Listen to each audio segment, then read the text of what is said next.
All right, what's up, ladies and gentlemen? It's Super here, and welcome back to another Mortal Kombat 1 video. Today was the big day.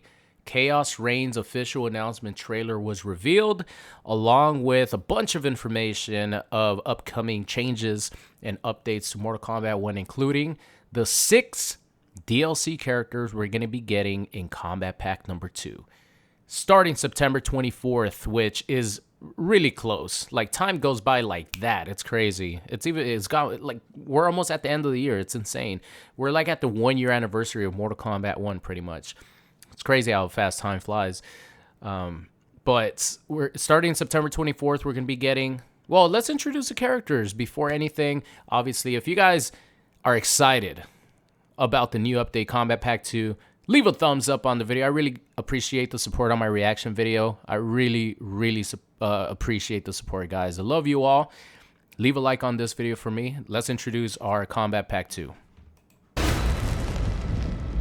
Do you like scary movies?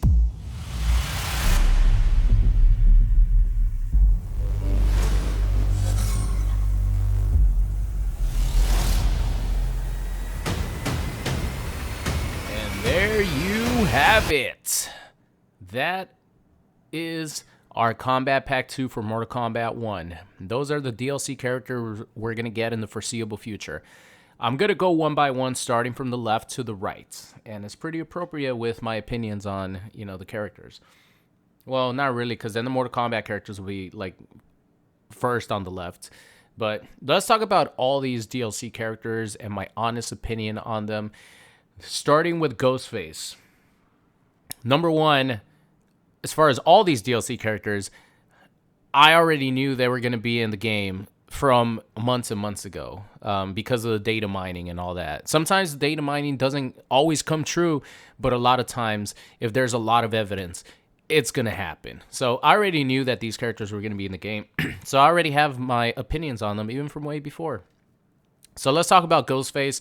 I actually really like Ghostface in Mortal Kombat 1. I think he's going to be a cool character. It's going to be really funny to see some of the intro dialogue between Ghostface and some of the cast in Mortal Kombat 1, especially a character like Johnny Cage. It's going to be really, really fun to have Ghostface be in Mortal Kombat 1. I think he fits perfectly. I think he fit more in Mortal Kombat X because they had the horror movie theme, but of course I prefer Leatherface and Jason and all these characters over Ghostface. But cross promotion with the new Scream movie that's going to be happening, I think, next year, it makes total sense why they went with Ghostface as one of the DLC characters, because they've already done Freddy, they've already done Jason. The only character that I think everyone wants is Michael Myers, but there must be some sort of copyright issue, legal issue, where they cannot, they just couldn't get the rights to use Michael Myers. And if that's the case, that's the case. So I give a thumbs up to Ghostface. I think he's going to be cool. I love the intro to the DLC character pack with the do you like scary movies? I love that. I love the fact that they introduce the characters that way. The only thing that I request, I know that everything is done by now, so it's not like they're going to put it in the game. The only thing that I would want is to have the Ghostface scary movie mask. With the tongue out, the wazab. I don't think that the people from Scream are actually going to allow that to happen. But if anyone could get away with it, it would be NetherRealm, because Mortal Kombat, in a lot of ways, is just like a over-the-top, goofy fighting like game with over-the-top gore, where it's to the point, it's, satire. But so if anyone could get away with it, it would be NetherRealm. So I really hope that the level 20 mask is the WhatsApp mask from Scary Movie with Ghostface. That's all I request. I remember as a kid, Ghostface was the only costume that we could afford. We used the same costume for years and years and years when I was a kid, because we were like super poor. We couldn't afford to buy a different costume, and one of the cheapest ones was always like a Ghostface mask. You could always afford that. I remember one year I had the one where you could pump blood into the mask. I really liked that one. So I have a special place in my heart with Ghostface. I'm not into the Scream movies too much, but just Ghostface as a character, I give it a thumbs up. All right, now let's just talk about these in a group, because I don't think that NetherRealm could have brought in 3 characters that are more beloved than Noob Saibot, Sector, and Cyrax. They literally picked the perfect Mortal Kombat characters to bring into Mortal Kombat 1 as playable characters. I know that there's people who are going to disagree with me, and that's fine. But just overall, in the grand scheme of not only us watching this video, me making this video, Twitter, Instagram, I'm talking about just in popularity as far as the entirety of the Mortal Kombat fan base, including people who don't even play online, who can't even do a combo. Everyone knows who Noob Saibot, Sector, and Cyrax is. Everyone loves the robots. Everyone loves the ninjas. There were no 3 better characters that NetherRealm could have had as DLC than Noob Saibot, Sector, and Cyrax. So I give 1,000 thumbs up to Noob Saibot, Sector, and Cyrax. Let me talk about Sector and Cyrax first, because I know that there's going to be a lot of people who are upset that they gender swapped them. And if you are, that's fine. You know, you have your own opinion. My opinion on the fact that they're gender swapped is I don't give a damn who is in the suit, what the gender is, as long as Sector plays like Sector and Sector looks cool, Cyrax plays like Cyrax and Cyrax looks cool. That's all that matters to me. I love the character. I don't give a damn who the hell's inside the suit or gets turned into Sector and Cyrax. As long as those characters look like the characters that I know and love and play like the characters I know and love with, you know, the Mortal Kombat 1 twist that they have as far as unique, excuse me, as far as unique moves that they bring into the game like they do have in the trailer, that's all good with me. So I really like the designs. I love the masks, or the helmets, I should say. I really love the accessories right there on the shoulders. They look, well, I mentioned in my reaction video, they look like futuristic Power Rangers, and I love the Power Rangers. So to me, that's a huge positive. I really like the design on Sector and Cyrax. That's all I got to say about that. Moving on to Noob Saibot. I mean, Noob Saibot is literally the creation of the last names of John Tobias and Ed Boon. Literally, their names like upside down, right? Or, you know, like, yeah, their names like backwards and just it consecutively. So Noob Saibot is a special character in the Mortal Kombat history. Everyone loves Noob Saibot. There might be a few select people who do not like Noob Saibot, but for the most part, everyone loves Noob Saibot. Classic Ninja was one of the most broken, if not the most broken character in Mortal Kombat history with the Mortal Kombat trilogy version of him. And it seems like Noob Saibot plays like the Mortal Kombat trilogy version. So, man, I cannot wait to play with Noob Saibot.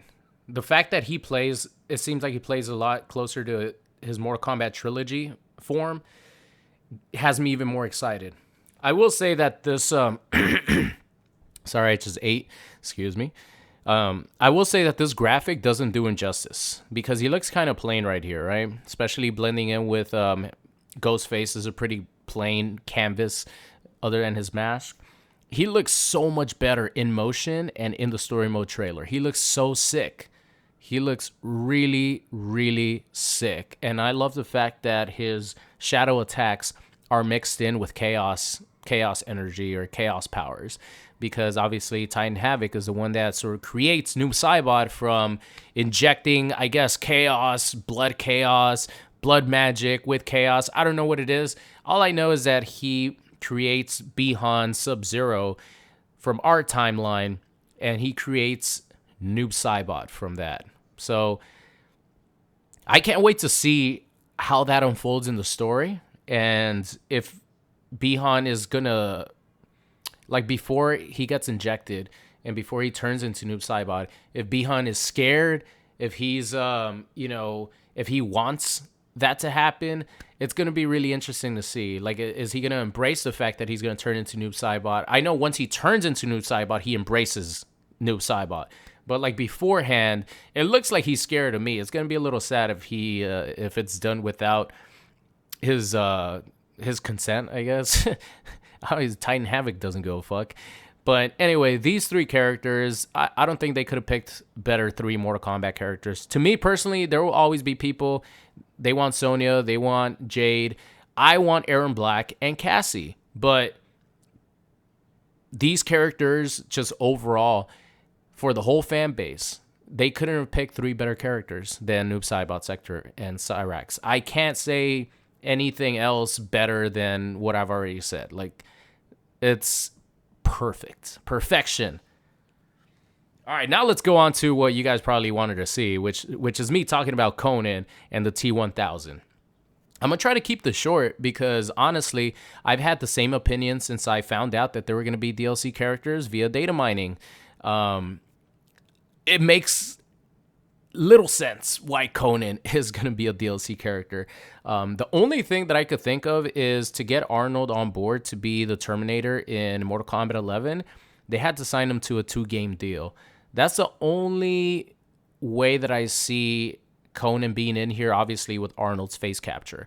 That's the only way that I see why, or that's the only thing that makes sense to me on why Conan the Barbarian is a DLC character. If I'm wrong, I'm wrong. But to me, the only way that they could get Arnold as Terminator in Mortal Kombat 11 to pair him up with Rambo and RoboCop is to sign Arnold to a 2-year deal. That's just my opinion. If I'm wrong, I'm wrong, like I said. But that just makes sense to me because Conan makes no sense in Mortal Kombat 1. Like, even from when I heard it, I'm like, wait a minute, this must be wrong, right? Maybe it's Kotal Khan or something like that, right?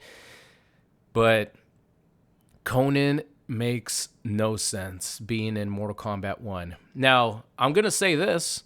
I'm going into all these DLC characters with an open mind. I'm not saying that I hate the fact that Conan is in here. I'm just saying that it makes no sense that he's in here compared to, like, the themes that Mortal Kombat has gone with. He would have made sense in Mortal Kombat 11, of course, but then there would have been 2 Arnolds in Mortal Kombat 11. Then it would have been a little weird.